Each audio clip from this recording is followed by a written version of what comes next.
ผัวผู้ซื้อให้กันเนาะบ่สุกแล้วเลือกเองกับมือบ่นี่โดยมึงคือนังไสมุนนะเพื่อนคือขนาดเลย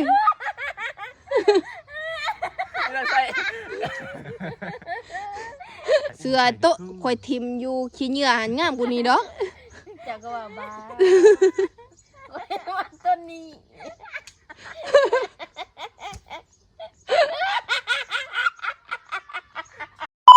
นี่มาเบิ่งบ่าวสุกเพิ่นเฮ็ดหยังแหน่แซวๆอยู่สวนพุพากันหัวอีกสะอ้อยสบายดีบ่าวสุกสบายดีนะเอ้ยพุเพิ่นโอ๊ตพาโคตรหญ้าเพิ่นทุกคนเอ้ยเอาเป็นไดสิมาว่าอารมณ์ดีแท้หึ เหมือนมันสิ้นยังหูอ่ะพักหยังน่ะตัวนี้ฮะพักอันนั้นพักอีคู่นะเอ้ยพักอีคู่โดยทุกคนเลยเพิ่นมาโฮดสวนห่วยเศร้าใสหนาวบ่สมาว่านุ่งเสื้อ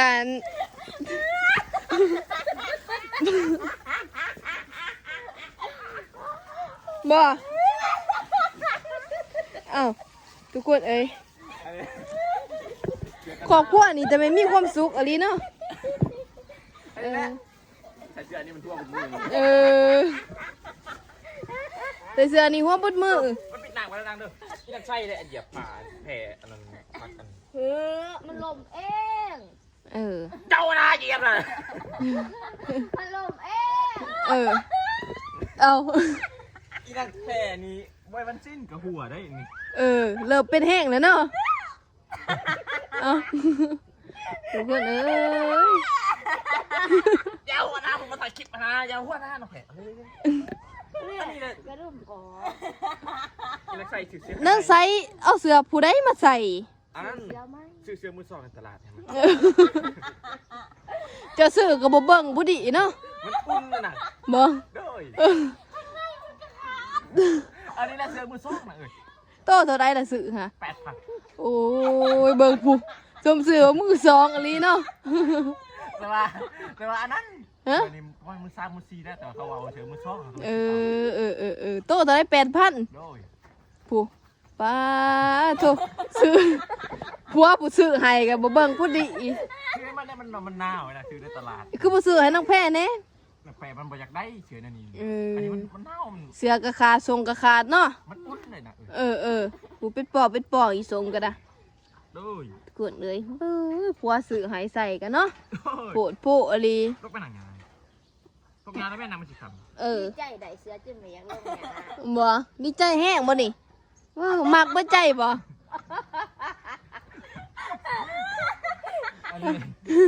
ดีใจได้เราไม่เคยซื้อให้บ่เราซื้อให้ครั้งแรกหน่อยถึงใจคักป้าโทษตัวบ่อยากแก่เนาะเสื้ออันนี้มันเขาก็กับผลบ่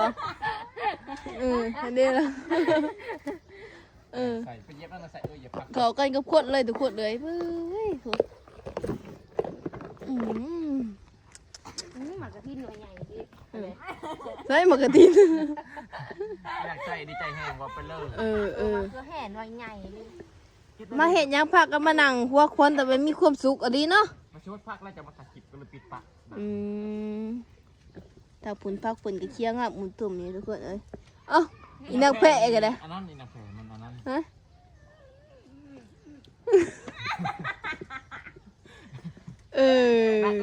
ฮะอันนั้นภาพเป็นนั่นเลยได้มาจากไหนเอาเป็นอาการนั้นได้อันหัวเลยแห่บ้านนั่นดิภาพมันนั่งเดิม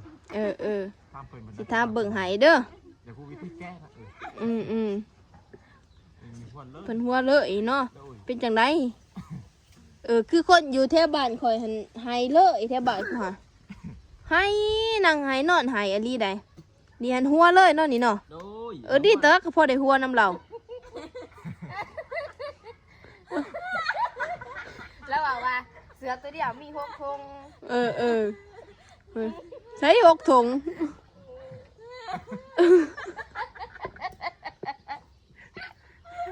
จะเป็นอย่าปักมาผัวผู้ซื้อให้กันเนาะบ่สู้แล้วเลือกเองกับมือป่ะนี่โดยมันหนาวนะก็เลยซื้อนี่ให้เนาะเบิ่งผู้ทุกคน เพราะว่าผู้ซื้อให้กับเขากันกับคนอะไรก็เสือผู้ชายนี่เนาะว่าเจ้าใส่กดสิถือ มันอยากได้นางซื้อมาหัน บ่ ได้เองมัน ตัวซื้อต้นหนึ่ง8,000เสือมือสอง ซื้อหายตัวดีๆงามมันบ่อยากได้อีนางแสบ ว่ะกดเลย เหล่าสิถือซองโตกับบ่ เอามาให้นักแพทย์ตัวหนึง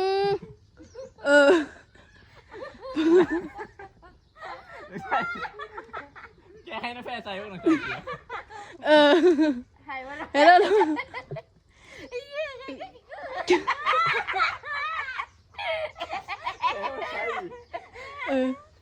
ลองเบิ่งเปลี่ยนกันใส่ทุกคนเลย บ่อยากคอดมันได้แล้วหมักบ่ใจเสือตัวนี้ บ่ อย่าพักเด้อพี่น้ามาไทยพี่น้าโอ้ยอย่าพักหมดแล้วพี่น้าอีนานกับไทยจะทันใดไทยไทยใช่กับไทย ส้มเสือมือสองอันนี้เนาะ โดยไทยปิดออฟฟิศเข้าก็ได้นะเอ้ย พี่มาใส่พี่สิถ่ายให้ FC เบิ่งเปียงก็ใส่เสือตัวเดียวนี่เนาะ เด้อ พูดทุกคนเอ้ย ไหนนางไส้ เสือส้มมือสองอันนี้ขายกระปิกกระปอยเบิ่ล่ะ โดยมันเป็นอันนั้นมันใส่ตรงยางมาโอ้ย พูดคือเนาะ คือ เอ้ย อันดับหนึ่งอันนี้แหละเด้อ ฮะ ภาพมันหลังเดี๋ยวเพลย์หุ่จักเป็นอะไรอันนั้น หัวเลยอีเนาะ จังหวะอารมณ์ดีก็จะมาเป็นบ้า ยมไม่ได้ได้แพ้เจ้าค่ะ หีดจำรอดหีดจำรอด มานั่งมานั่งทับปีนะไปยืนนั่นมันเห็น อากาศมันหนาว อันนี้แหละชื่ออันไลโต้ยุ่งนะครับเอาเลือกอันในตลาดก็ถูกใจตัวนี้ซึ่งมัน มีหลายโตอยู่ โอ้ยถึงใจปวดเด้อ ขาดกับบย่อมมันอีกเนาะ มันอุ่น ขาดก็ยังซื้อ ทั้งในเขาใส่คนแกะนะมีคนแกะอยู่พี่ อันนี้แหละพอย่างตลาดหมู่บ้านข้านตลาดในบ้านเฮาแล้วพอไปการเสือมือซ่องแล้วก็ไปเลือกเบิ่งคือใจตัวนี้ก็ซื้อมาให้ใส่ เขาควรสิให้เจ้าสิซื้อเนาะเขาควรสิบ่เอาพวกกีบ 8,000พอได้นั่ง8,000หมดเลย นะเจ้าคือบุคคลเขาสิซื้อ 8,000ซื้อมีก็ได้เลยซองทง เขาบอกให้นะ เขาขาย มันขาดวีดเบิ่ล่ะผู้สาวแพ้ใส่แห่งคือค่ะแต่แพ้ใส่แห่งคือเนาะ ไม่นั่งนี่มาพี่นางยังมาพี่ คืออะไร สิข้อน้ำเข้าซื้อๆกับบ่ เขาขาย ทิดนาก็ซื้อให้นั่งใส่อีกตัวนี้นักแพ้เอาแหละฮะ อย่าไปจับอันนี้8,000มันก็พอชื่อนะนางเอ้ย ฮะ มันอุ่น ฮะ มันขาด 8,000 อันนี้แหละเขาว่าใครก็ได้แพ้เชื่ออันนี้เป็นทางครับเป็นทางเพื่อนโอ้ยเวลาใครก็บอกแพงดอกตัว8,000หรือ10,000มาต่อนะเพื่อน2,000 โอ้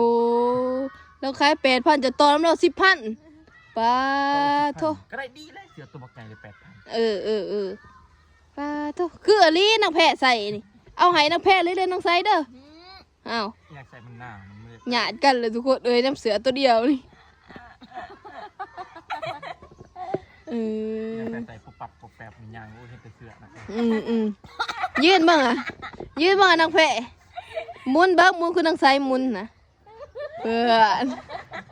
คือขนาดเลย อยากใส่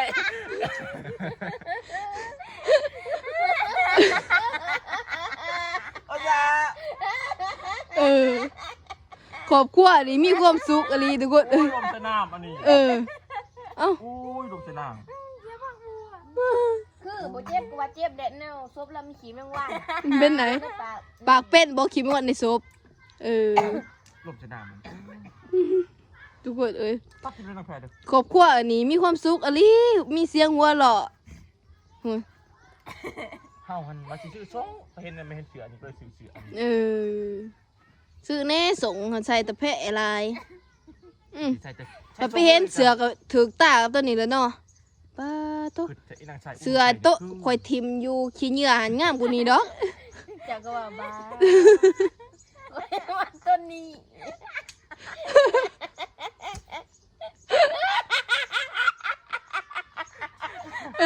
อันนี้แหละเฮาอันอีนังอันเชื่อตัวเดียวจะก็เป็นประเด็น เป็นประเด็นอะไรนี่แหละเป็ดพัด แพ้นี้สงสารสันเนี่ยมันมัก เออ อีนังใส่เชือตัวใหญ่นี่สอบมาก เออชอบมากเลยเนาะเสือตัวเดียวนี่เปียกกระใส่ด้วยเอ้ยหยาดกระใส่ โอ้คนเสือเดี๋ยวนี้คุ้มมาก มากวัดใจเลยเนาะ อีนังแพ้ดีเชือตัวนี้มันบ่อยากถือใจปานใด ว่าไปถึงใจแล้วได้สะ เกือบที่ชุ่มๆใหญ่ๆมันมัก สมกับเราเด้เราคนตัวน้อยเด้ล่ะ เนี่ยในตลาดจะได้แต่ว่าเชือเล่มันก็เลยเข้าไปเบิ่งแต่ว่าเสืออันนี้ เสือเล่ โอ้ย เสือเล่บัดติไปเบิกก็มีหลายโตอยู่แต่ว่าเขาขายกันน่ะ มักตัวนี้ให้อีนังใส่ เออ ปุ้นน่ะนะขาดมันกลายชั้นน่ะมันยังอีก2ชั้นทางในมัน ผู้เอ้า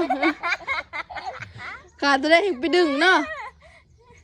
ไปบ่มากับพ่อไส้มันเป็นเพศ เสือตัวเดียวเนี่ยเป็นประเด็นทุกคนเอ้ยเบิก คอย ผู้ ย่างไปกลางบ้านเขาว่าเอาไห้มาใส่ให้สิคือมันขาดแล้ว โอ้เด็กน้อยห้องหยอกกัน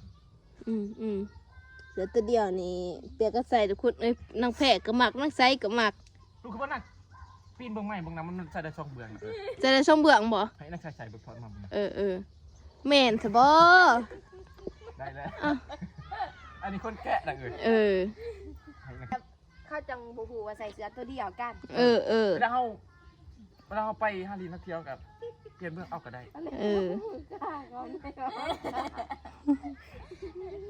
ไปแหละ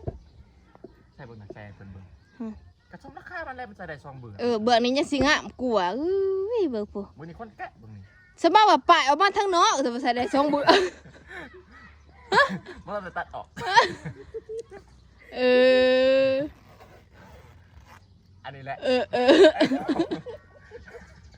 อันนี้ช่องทางในนะมุนบ้างป้าโตผู้ป้ายก็อยู่ทางนอกพี่เนาะ โอ้ย ใช่ มันก็พอเบิ่งมันทันได้เสือราคา8 ใช่ปะ ทุกคนเบืองนี้ยังสิงามกว่าเนาะ โอ้ยอีแดงแช่น่ะ มาเปิ่นกันนะ โอ้มาง ามแล้วส้มสื่อว่าบ่าวสุกเพิ่นซื้อมาเด้อผมมันงามมะลีแต่ว่าทงเขาไปไหนเบิ้ลเนาะมะลีเนาะ อันนี้ยำมะนาวกระจกยำเช้ามา โจ๊กเบอร์เรียวผมบอก จกเบอร์นี้แล้วเปลี่ยนเพราะถ้าจกเบอร์นี้อุ่นแล้วก็เอาออกกับเบอร์นี้ใส่ ยกนี่นะ ไปหาหุดพอหุดพักเจ้าซะก็สีกับสีเมื่อก่อนแหละผักผงใส่ได้คน เพิ่นปลูกลายดีเนาะเอาล่ะทุกคนบัดนี้ก็สิขออนุญาตปิดคลิปก่อนเนาะมีแต่ว่าพอกันคลิปหน้า